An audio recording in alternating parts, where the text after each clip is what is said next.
ကိုဂျိုးဆိုဖို့လိုတယ်ဥအောင်ငယ်တုန်းကအဲ့ဒီအရွယ်တုန်းက10နှစ်15နှစ်လောက်တုန်းက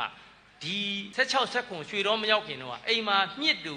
ခရမ်းရင်သီးတို့လှုပ်တဲ့ခါမှာမြစ်လိုက်တဲ့ခါမှာဒီမြစ်တောင်းတဲ့ကိုလက်ထိုးပြီးတော့မြစ်တွေမရတဲ့ခါမှာဒီလက်သေးတွေမှာမြစ်တွေဝင်တော့အယမ်းနာတယ်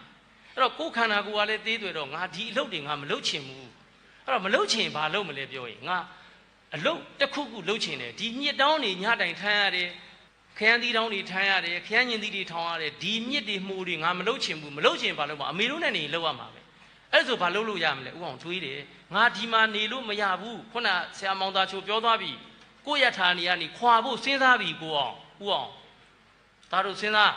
အဲ့ဒီမှာအမေနဲ့ဈေးရောင်းရင်းတန်းလန်းနဲ့ဘာတွေ့လဲပြောရင်အမေစီမှာကုံစိမ့်လာဝယ်တဲ့ကုံတယ်တယောက်ကကစွန်းရွက်ဘလောက်တုံးတစည်း10ပြားတစည်း10ပြားဆိုရင်အမေကငန်းမှုဖို့ဆိုလို့ရှိရင်6စည်းပေးတယ် तू က10ပြားနဲ့10စည်း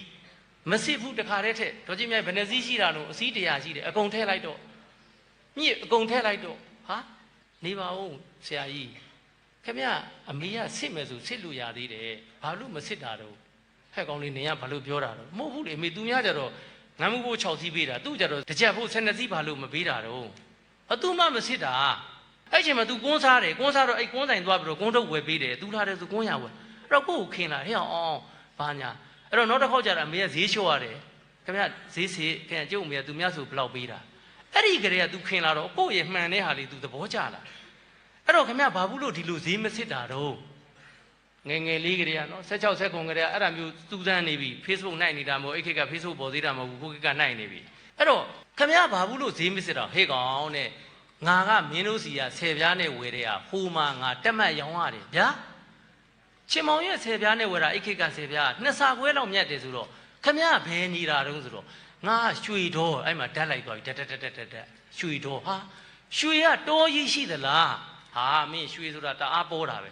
ဟဲ့ငါမရှိအာမအားဘူးဟဲ့မင်းအခန်းညင်သီးတို့ဘာညာငါကားလာပြီဘာညာသူပြန်သွားပြီအမေနောက်တစ်ခေါက်အဲ့လူဘယ်နေလာမှာတော့အာမသိဘူးလေတပတ်တစ်ခါလောက်တော့လာတတ်တာပဲအဲ့ကလေးကစဉ်းစားပြီဆင်းရဲတာကိုကြောက်တဲ့အတွက်ချမ်းသာတဲ့ရွှေတော်ဆိုတဲ့အရက်ဒေတာတစ်ခုကိုရောက်အောင်ဦးအောင်ကသွားတယ်